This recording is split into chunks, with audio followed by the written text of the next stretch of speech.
understanding, love, joy, peace. Fill me, fill me, fill me. Praise the Lord. ആയിരുന്നെ കയറി വരാത്തത് കൊണ്ടാണ് ഞാൻ വരുന്നത്, വേണ്ട എന്നേ പ്രാവശ്യം ഓർത്തോർത്ത്. ഇന്നലെ അങ്ങനെ വൈകിട്ട് ബ്രദർ അങ്ങനെ വിഷമിച്ച് പോകുന്ന പോലെ എനിക്ക് തോന്നി. ഇന്ന് വന്ന് 2 വാക്ക് പറയായിരുന്നു എന്ന് ഞാൻ അത് കഴിഞ്ഞപ്പോൾ ഓർത്തു.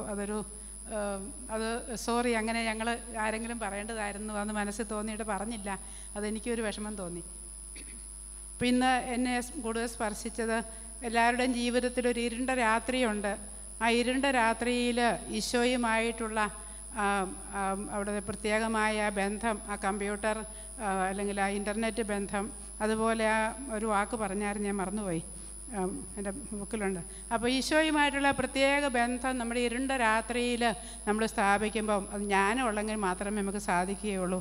അപ്പോൾ ആ ജ്ഞാനവും സ്നേഹവും നമ്മളിലൂടെ ഒഴുകുമ്പോഴാണ് നമുക്ക് കർത്താവുമായിട്ടുള്ള വളരെ ആഴമായ ബന്ധത്തിൽ ആകാൻ പറ്റുന്നത്. ഇരുണ്ട രാത്രിയിൽ ചിത്രമൊന്നും കാണാതെ ഈശോയുടെ ശബ്ദം കേൾക്കാൻ, അവിടുത്തെ സ്വരം ശ്രവിച്ച് അവിടുത്തോടൊന്നാകാനാണ്. പ്രത്യേകിച്ചും കണ്ടംപ്ലേഷൻ്റെ ഏറ്റവും വലിയ തത്വമാണത്.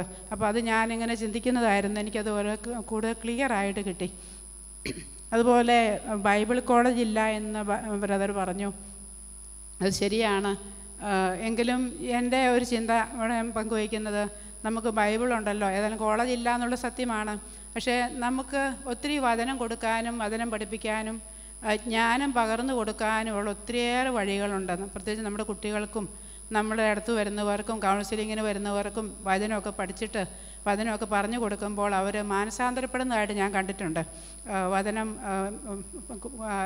ഉള്ളിൽ നിന്ന് നമ്മൾ ബൈബിളൊക്കെ തപ്പി പറയാതെ നല്ല വചനമൊക്കെ ഉള്ളിൽ പഠിച്ചു വയ്ക്കുമ്പോൾ അവർക്ക് ചേർന്ന വചനം പറയുമ്പോൾ പലപ്പോഴും മാനസാന്തരം പലരിലും ഞാൻ കണ്ടിട്ടുണ്ട്. അതുകൊണ്ട് നമുക്ക് അങ്ങനെ വചനം കൊടുക്കാൻ എവിടെയെല്ലാം വേദിയുണ്ടോ ആ വേദിയെല്ലാം നമ്മൾ കണ്ടുപിടിച്ച് കൊടുക്കുവാനുള്ള അതിനുള്ള ജ്ഞാനം നമുക്ക് നേടിയെടുക്കാൻ സാധിക്കും. കർത്താവ് അവിടുത്തെ സ്നേഹത്തിലൂടെ, അവിടുത്തെ കരുണയിലൂടെ, അവിടെ അമ്മ കുഞ്ഞിന് പാല് കൊടുക്കുന്ന ആ ചിത്രമൊക്കെ വളരെ നന്നായിരുന്നു, ആ ദർശനമൊക്കെ. അതുപോലെ കർത്താവിനോട് നമുക്ക് ജ്ഞാനം കിട്ടുമ്പോൾ ഈശോ നമുക്കും പല ദർശനങ്ങളും പല വഴികളും ഒക്കെ തുറന്ന് നമുക്കും അങ്ങനെയുള്ള ജ്ഞാനത്തിലേക്ക് കടന്നു വരാം, അല്ലെങ്കിൽ നല്ല ജീവിതം നമുക്ക് ലഭിക്കട്ടെ എന്ന് പ്രാർത്ഥിച്ചുകൊണ്ട് താങ്ക് യു.